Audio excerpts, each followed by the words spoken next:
Hello everybody, Halcrex here, and welcome to another Mercenary Thoughts from the Inner Sphere, episode, 361? Yeah, today we're going to be talking about the Cavalry Attack Helicopter. Interesting. It has some capabilities to help out around the edges. It's a 25-ton attack helicopter. It's a 10-15 moving vehicle with an internal combustion engine. So you shouldn't see any type of energy weapons on it unless it's throwing on the fusion engine. All right, it has 3.5 tons of standard armor. It could possibly be upgraded to ferrofibrous, which probably give you about 4 or 6 more points if you want to go through the expense of having it. And then, so basically, it's capable of handling a standard PPC to the front or an AC-10 and on the sides. So it has that going for it. Now, the weapons loadout of the standard Cavalry Attack Helicopter has, which is, well, a bit odd, all right? We have an SRM-6 on the front and then 3 SRM-2s to the front. All right. Yeah, it's like you're taking SRMs and matching them together. It's like game terms, you're not allowed to mix match ammo types. So here you got one weapon system and a different weapon system pretty much doing the same job. So it seems a bit ridiculous. Either give it 2 SRM-6s or 6 SRM-2s. Personally, I'm in favor of these 6 SRM-2s with 2 tons of ammo. So you can run standard ammo or Inferno ammo. Hey, I like my Infernos. So you could really go up to some type of target, hit it with a couple Infernos or so, and then the rest is standard, allowing you to, do some damage and light them up on fire. Increase their heat output.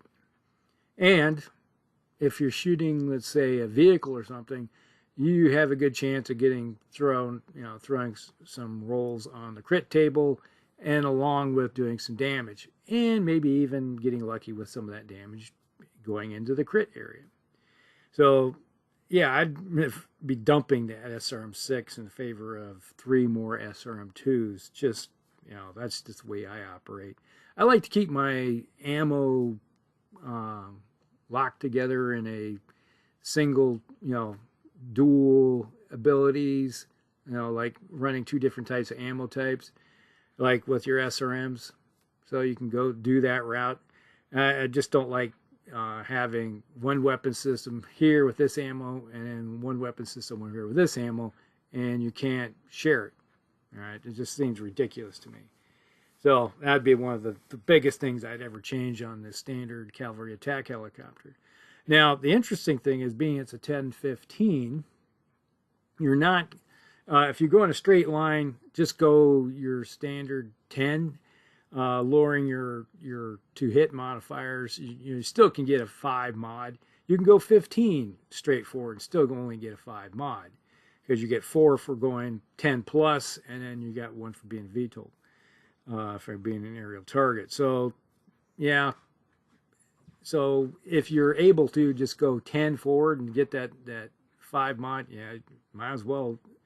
And give yourself 1 less pip of potential of not hitting something. Now, those extra 5 points of movement are good for throwing into turns, while you're trying to maybe get behind something or that nature, and then unleashing on it with the SRMs. And I'd still want to have 6 SRM-2s, because that's a good amount of potential damage there. And I like the idea of the more dice you're throwing, the more chances you're going to have to hit. I just like that. And the math will be in your favor type of thing. It's like you have 2 rolls or 5 rolls. It's like which one you have better chance. If they're all the same hit modifier, you have a better chance of hitting with all of them. Not all of them, but at least half of them, you know. So I just like that.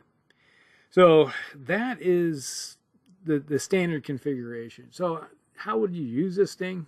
It's like with that kind of mobility, you can get in behind targets pretty quickly and hit them in the flanks and stuff. You're looking at a second or third turn capability to get in behind and hit second line targets of opportunity. And if you're facing off against like combined arms, I wouldn't mess necessarily with mechs. This would be something I'd be using against primary infantry targets and vehicles of that nature. Now, if you're facing only infantry targets, obviously, you know, like the second or third turn, you might be tossing them in there. And it's like by that time, some of the mechs might be running a little warm or on the verge, you know, that they got a few pips of heat. You know, they might have 1 to 4. It's like typically you're playing against me, most I ever put on heat on my mechs is 4, and then I have to figure out how to bring that heat down. Now, with something like I said, running Infernos in one of your ammo bays, that is a good potential for pumping the heat up on somebody. And there's nothing wrong with that, because if they're hot, that means if they are a decent player, they don't like running their mechs hot. So obviously they're going to fire less weapons, which means there's less damage coming your direction. So that's your benefit. That's one of the reasons why I like heat-producing style weaponry. And if you can ever throw plasma weapons on something, you know, it brings that to the front too. Now, there's a few other versions of this one.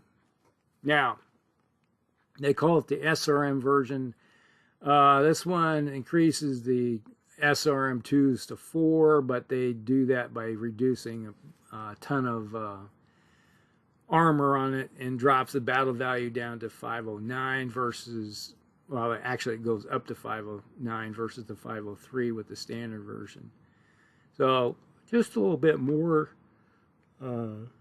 expensive when it comes to, which is really 6 points isn't nothing. You know, it's like, that's hardly, you know, noticeable in the grand scheme of things. But having 4 launchers versus the 3, I think you're better off, like I said, with the standard version and dropping the 6 launcher for a 3 SRM2 launchers. That might be a better way to go instead of dropping off armor. Now, if you drop the armor down by a ton and increase it with ferrofibers, that won't offset all of that, you know, but you're going to lose a few points.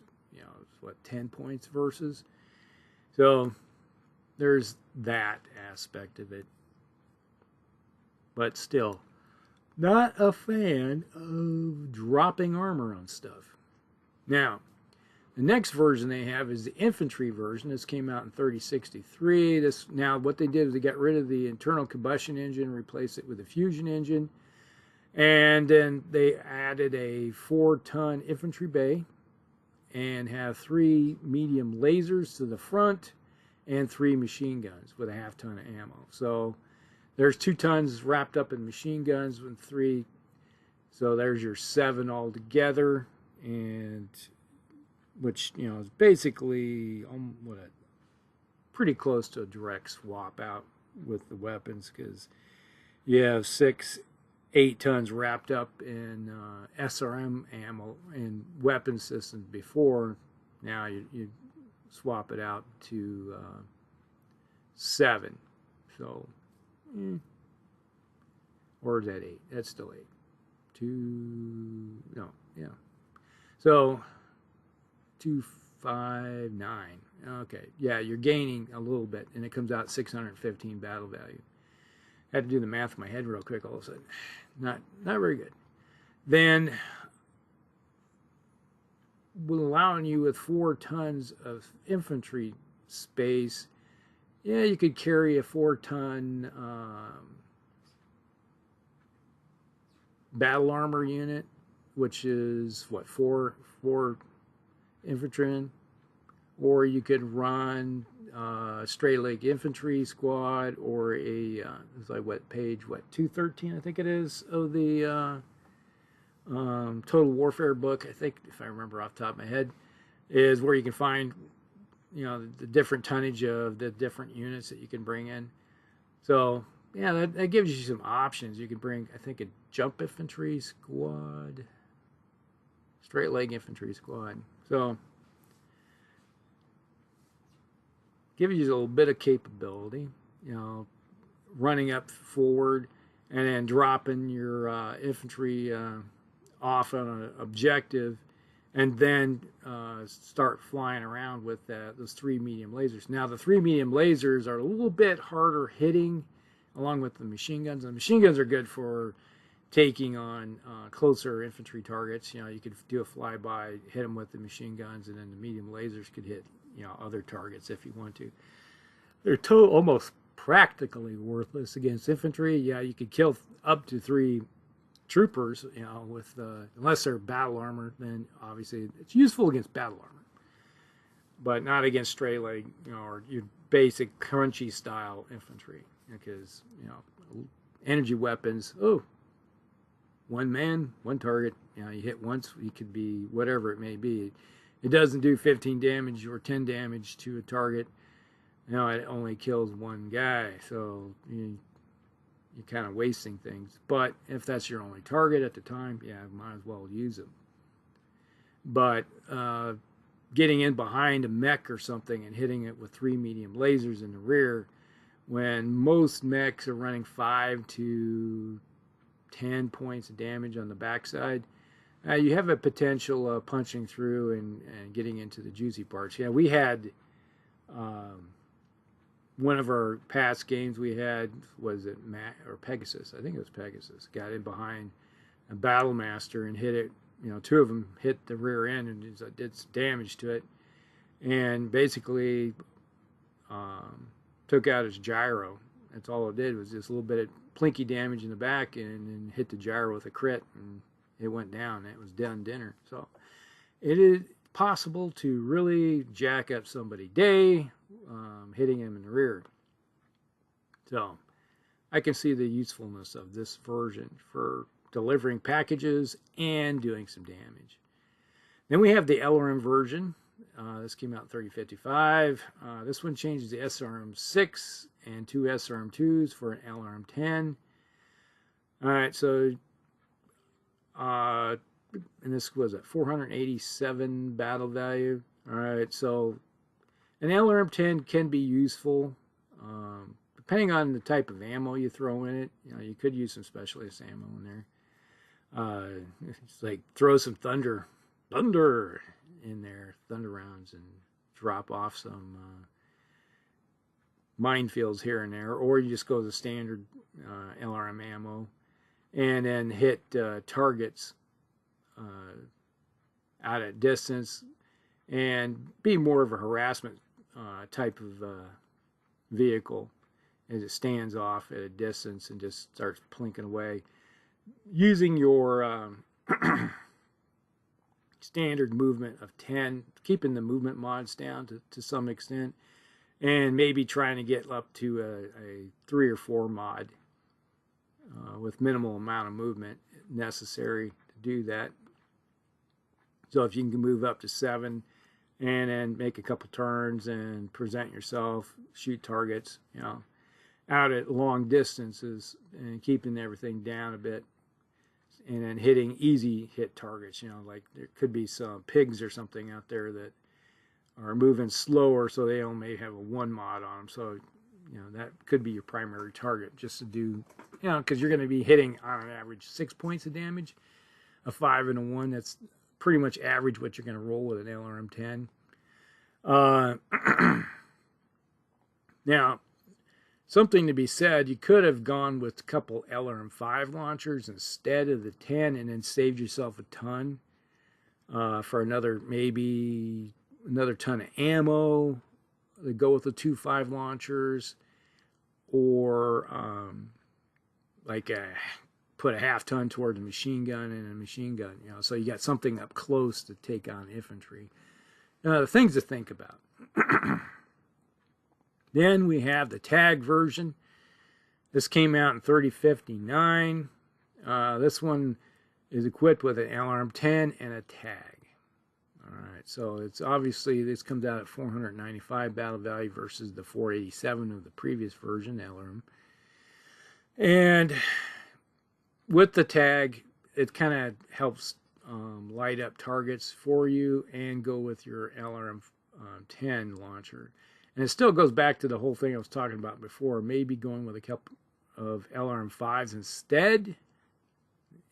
Go that route instead of the 10 launcher. The damage output's going to be the same. On an average, you do 3 with the LRM-5, which is going to be the same output of the LRM-10 on an average. Just typically experience right there.